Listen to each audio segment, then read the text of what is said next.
All I knew was that I wanted to be the Nade Shot of Faze Clan. I beat Nade Shot in Optic in the clutchest moment ever. I honestly think there was never a moment in Call of Duty history. You could argue maybe Black Ops 2 with Killers 1v1. The moment I had was probably one of the greatest Call of Duty moments, and I might be biased when I say this, but I made the play, and then right after that, I'm talking like 2 hours later, Temper's coming to my ear, want to make Aches the captain. And I'm like, oh, red flag. I'm like, red flag. I'm like, all right, let's talk about when we get back to New York. I go back to New York. I'm sorry I'm going off the tangent. Yeah, no, please. I didn't know this. To the story you're asking me right now. I was like, oh my God, no, because I still didn't feel... I didn't feel like the man on Faze. I didn't feel like the guy, the face, the staple. And I wanted to be that so bad. And I didn't know how to go about it either. I was still young and I was still learning. So I'm not trying to say like this is Faze's fault or anything.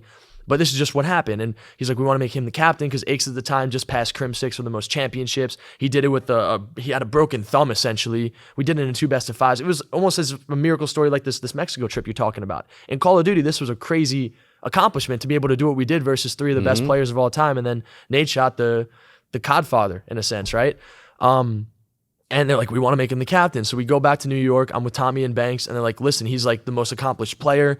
We bring him onto the team. He wins right away. This guy's going to get us a bunch of championships. And I was like, listen, if you make him the captain, he's going to drop me because he has his own agenda. Yeah. Even though we just won, he won't play with me. Yeah. He just wanted to use me to get back on a good team because nobody wanted to play with Aches. But I picked him up and I took a chance on him because I knew I could have gotten something out of him at the time. And I did. He did his job and we won. Symbiotic relationships. Yeah. He did his job. We won well. So I think Scum's coming in here right now. Don't worry about it. Okay. So we do what I thought was the impossible. He's like, we want to make Ace the captain of the team. I was like, if you do this, I'm not going to be around. Like, not that I don't want to. I just know I won't be around. No, it's all good. Like, whatever, blah, blah, blah.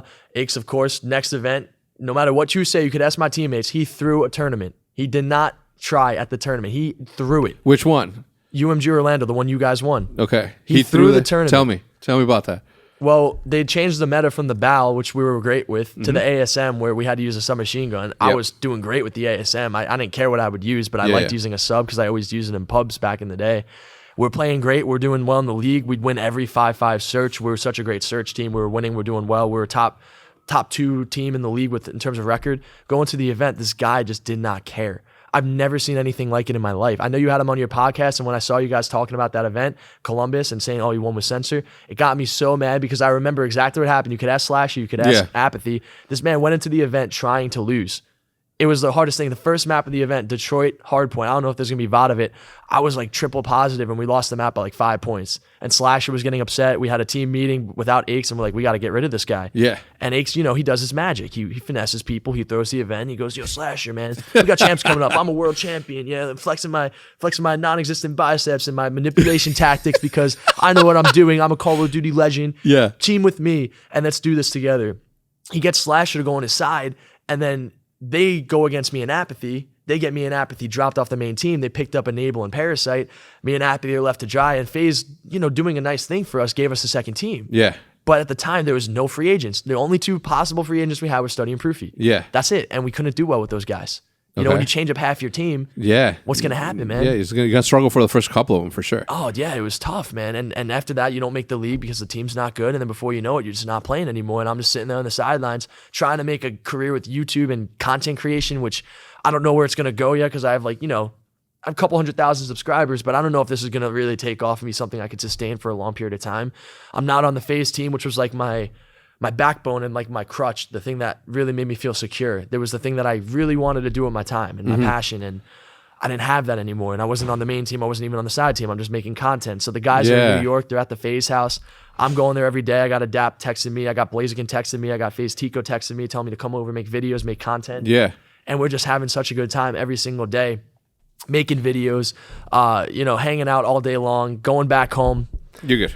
Just having a fun time and just growing on social media. And I'm like, oh, wow, like this is something we could, like, I love this too. This is great. Like I'm a competitor, but this content stuff is really fun too. I enjoy this a lot. And you're actually seeing like instant gratification of growth, the instant gratification of growth. That's because of the Faze house.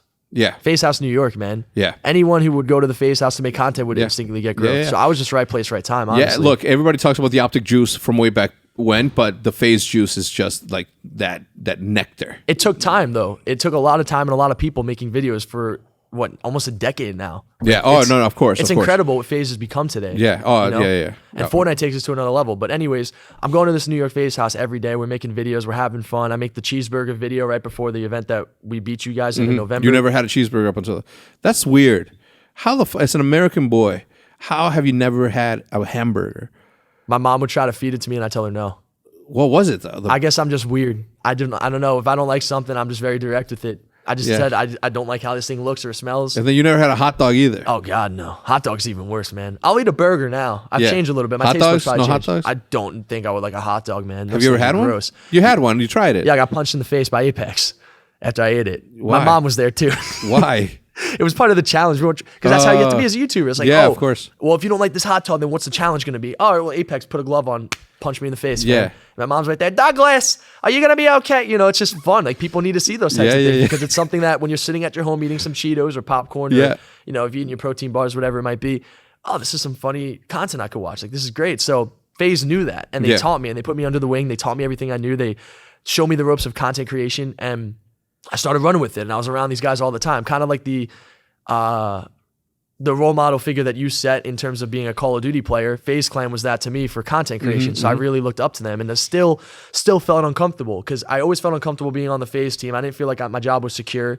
And then when I was even making content with them, I still felt a little bit uncomfortable because I didn't want to make these guys feel like I'm using them. It's just a matter of fact that I'm dropping out of college and I got nothing going for me. I don't know what else I'm going to do with my life. I don't think anybody ever saw that as you using them. I mean, certainly not them. They understand the game very... To a level that not a lot of people do. Those guys were like natural born YouTubers. My thing is that... I mean, they learned and worked hard at it, but like this shit comes natural to them.